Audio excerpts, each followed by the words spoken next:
Does your teen need to get off the couch and get a summer job? The state has announced a new plan to hire more lifeguards. And the Avs could be making some changes ahead of tonight's Game 4. Whoever's in the net, we're confident in, but I expect our team to bounce back like he always has. Yeah, a win tonight would give the Avs a commanding lead in the series before bringing it back home to Denver on Friday. Thanks for joining us this morning. I'm Nicole Brady. And I'm Brian Sanders, live from Thunder Alley, which is the Fan Zone Plaza just outside of Amalie Arena. Big watch party planned here tonight. They'll have the big screen TVs, the concessions open, the cornhole, probably some live music too. But Lisa, I got to tell you, I feel bad almost for the jerseys. It's so humid here. Yeah. I think much more comfortable for the Denver watch parties. Yeah, or for the mascot there. What was his name? Thunderbug. Thunderbug. Yeah, Thunderbug. Yeah, can you imagine that suit? It gets a little sweaty, I'm assuming. Here at home, we are looking at some pretty mild conditions. Brian was telling us earlier that Tampa Bay Lightning, the fans have a bit of a superstition about getting lightning on a good game day. It's going to be sunshine and 90s there this afternoon, which means Avs are taking it home. Low to mid 80s here at about 6 o'clock.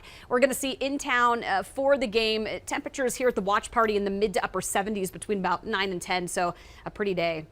It's pretty dark there from Rocky Mountain National Park this morning. We'll get that camera fixed. But right now we're looking at temperatures here in town that are in the 50s to low 60s. We'll be at about 80 degrees by noon, mid to upper 80s right around 5 o'clock. So warm here today and pretty dry. Tomorrow we're going to see a chance for a few storms to roll off the foothills. Isolated activity, cooler and wet this weekend. I'll have a look at that weekend forecast coming up. And we still have some pretty major problems on the roadways right now. Out to the east side of town, we have a crash on 225 on up to the north, right there, Highway 7 in Erie. And we still have big delays coming up from Morrison all the way up to the Genesee Buffalo Herd Overlook. Take a look from the camera there. And it's paving, that's late paving, that still has only one lane open going westbound. And you can see the traffic jam. It's like this all the way up from Lookout Mountain. And the drive time right now is about an hour. So Highway 6, we had Highway 6 closed down west of Golden for a crash. That is now open, so you can use that as your alternate. Highway 7 is closed west of Lowell. Somebody was hit as they were riding their bike here between Lowell and where County Line and comes together right there on Highway 7. So Vista Parkway is what most people are using by the golf course up there to get around it. The other trouble spot, as we take a look at the camera over here on 225 northbound, the crash is way over to the left side, so the 3 lanes are open, but still very slow coming up from Parker Road. All right, let's get back out to Tampa now. Brian, the Avs, of course, got a day off yesterday. They were practicing. What's happening now ahead of tonight's Game 4? What do they need to do? Yeah, staying laser focused right now despite the loss on Monday. A pivotal Game 4 tonight. A win obviously would set them up to possibly win the Stanley Cup at home on Friday. A loss would tie the series up at 2 games apiece and possibly set up a Game 7 showdown down the road. As for the team, center Nate McKinnon was the first player on the ice at yesterday's optional practice at Amalie Arena. He has just 2 assists, no goals yet in this series, so he might be feeling some extra pressure to produce, but head coach Jared Bednar says it's only a matter of time before he breaks through. You know, everyone's going to look at like stats, you know, but there's more to the game than that for me, and it's a matter of time for him. I don't think he's squeezing it or anything right now. I think he's playing his game, and he's confident in our team, and he's confident that if he continues to do that, he'll get rewarded. Also yesterday, we saw Nazem Kadri skate with the team. That was a good sign. It's his first time back on the ice since thumb surgery. He suffered that injury in the Edmonton series. Don't know yet if we will see him in Game 4. Coach Bednar says he's an option, but he's listed as day-to-day. We will hear from the team this morning. They have their skate coming up in about an hour and a half. Meanwhile, another boost of good news for the Avs. I want to say congratulations to Cale Makar. The Avs young defenseman won the Norris Trophy Tuesday night as the NHL's best defenseman. Many thought it would go to Nashville's Roman Josi, so a pleasant surprise for the Avs. Makar is the first Avs player to win the Norris Trophy, and he led all defensemen with 28 goals during the regular season. So ahead of the puck drop tonight, earlier this morning over on Denver 7, I had a chance to talk to the Avs play-by-play announcer Connor McGahey about what he saw in the team's response to Monday's loss. Well, first of all, it's an optional practice, which means that nobody has to go. but everybody was there, especially the players that needed to be there. Landeskog is there, McKinnon is there, Rantanen is there, Cale Makar is there, and guys who maybe wouldn't normally take participation in these practices, but body language is positive. And Nathan McKinnon said after game 2, he said, or after game 3, beg your pardon, he said they didn't hang their heads after game 2.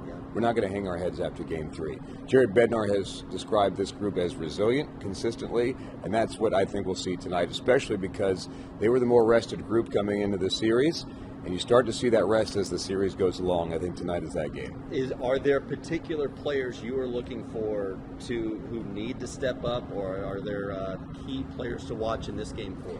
The good part about this team as compared to teams of years past in runs is that they're so deep. I mean, in a 7-0 game, you didn't have anybody named Landeskog, McKinnon, or Cale Makar have any points until the third period. Most of that work was done by your depth players. So I think it doesn't matter who shows up. There's a different hero every night, which is the great part of the Stanley Cup playoffs. But they do everything as a group. And I think defensively, they know they weren't great in game number 3. Defensively, you'll see them play better tonight. What are the odds we see Nazem Kadri get any playing time? Now, that's tough to know. I mean, the fact that he's on the ice with a stick, doing some shooting with the group, all those things into one is a good sign.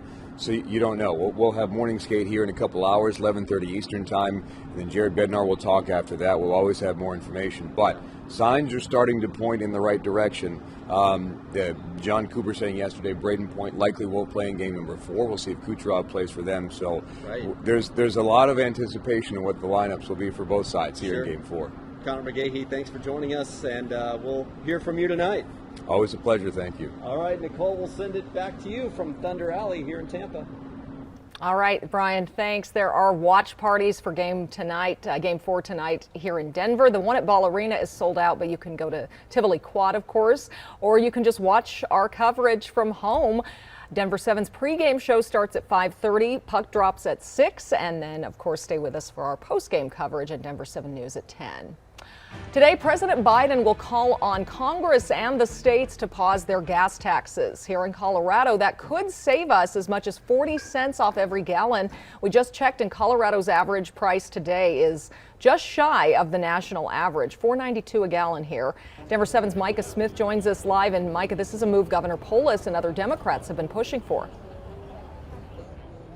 Yeah, he definitely has, Nicole. And the White House is hoping this will bring relief at the pump as drivers have been paying history-making gas prices for the last few weeks. Now, the federal gas tax right now is about 18.4 cents per gallon for gas and 24.4 cents per gallon for diesel fuel. And if Congress does decide to go ahead and pause the federal gas tax, it will cost the federal government $10 billion. However, the White House says this could be worth it. Governor Polis has been very supportive of this move, as you just said, Nicole, and reiterated that point last weekend on NBC's Meet the Press. A few weeks ago, Polis signed a new bill into law that stops Colorado's new gas fee to help fund infrastructure from going into effect until April 2023.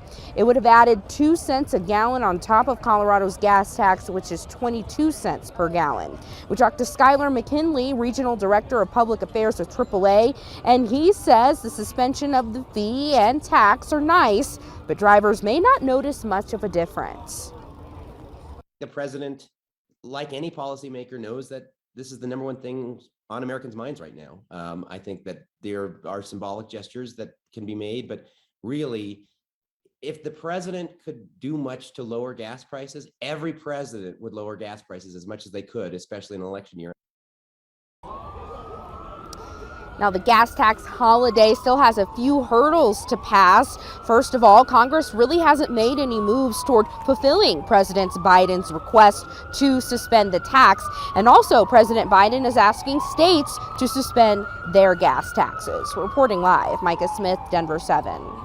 All right, thank you, Micah. If you filed your state taxes, you'll get more money from the accelerated Tabor refund payments than originally thought.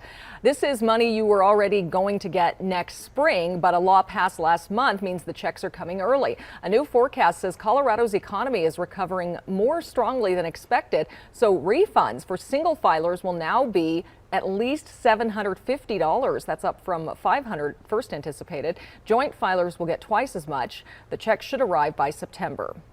Up next, Congress could pass the first major gun reform for the U.S. in 3 decades. How your lawmakers responded to the measure overnight. And the health of more than 1 million people in the metro hangs in the balance. How 3 counties are preparing for the end of Tri-County Health.